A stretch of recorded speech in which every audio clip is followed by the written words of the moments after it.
একদম গাছ ভর্তি মুকুল সহ জিও ব্যাগে রেডি সেট আপ করা প্রিমিয়াম কোয়ালিটির বিদেশি আম গাছ এই টাইপের দেখেন মুকুল দিয়ে ভরে গেছে। এগুলি সব কালার আম, দেশি এবং বিদেশি যে কোনো জাত চাইলে নিতে পারবেন।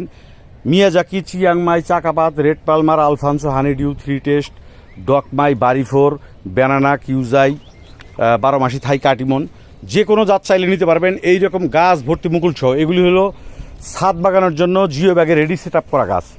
আমি বাগান থেকে দেখাচ্ছি, আপনারা অনেকেই আশঙ্কা করেন যে, এবং অনেকের কাছ থেকে আমার মানে কথা বলে যেটা হয়েছে যে এক ধরনের গাছ দেখায় অন্য ধরনের গাছ আপনি ডেলিভারি পাইছেন, দেখাইছে এক ধরনের, ডেলিভারি পাইছেন অন্য ধরনের।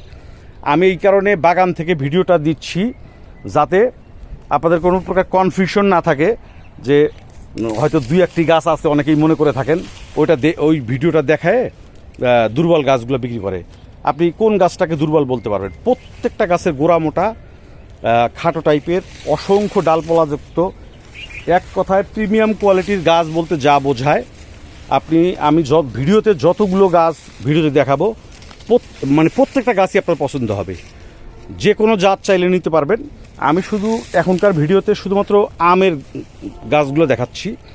আম ছাড়া আপনি দেশি বিদেশি যে কোনো জাতের গাছ জিও ব্যাগে রেডি সেট আপ, এবং যারা মাটিতে রোপণ করবেন তাদের জন্য একদম বড় সাইজের বস্তার গাছও আছে। আমি এখনকার ভিডিওতে ছাদ বাগানোর জন্য জিও ব্যাগে রেডি সেট আপ করা আমের গাছগুলো দেখাচ্ছি। আর একটা বিষয় বলে দিই, এই গাছগুলো তো আমরা কুরিয়ারে পাঠাই। আপনাদেরকে অনেকেই হয়তো মিথ্যা প্রতিশ্রুতি বা মিথ্যা আশ্বাস দিয়ে থাকে, কারণ আপনাদের একটা সংখ্যা থাকে যে কুরিয়ারে গেলে এই মুকুলগুলো নষ্ট হবে কি না। এই প্রশ্নের উত্তরটা আমি দিচ্ছি আপনাদেরকে। অনেকেই হয়তো বিক্রির স্বার্থে বলবে যে আমরা এমনভাবে প্যাকেট করে দেব একটা মুকুল নষ্ট হবে না, সব মুকুল টিকবে। এটা সম্পূর্ণ ভুল কথা।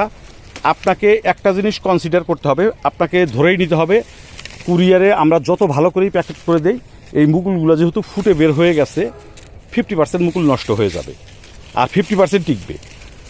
হ্যাঁ, তবে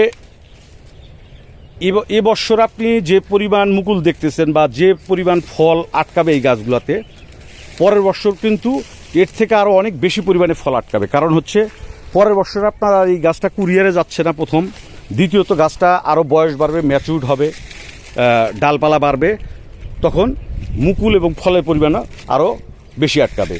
এবছর এই মুকুলগুলো থেকে আপনি যে ফল ধরতো, এটা নড়াচড়া না করলে যে পরিমাণ ফল আটকাতো তার থেকে আপনি 50% পাবেন, আর 50% মুকুল নষ্ট হয়ে যাবে। যত ভালো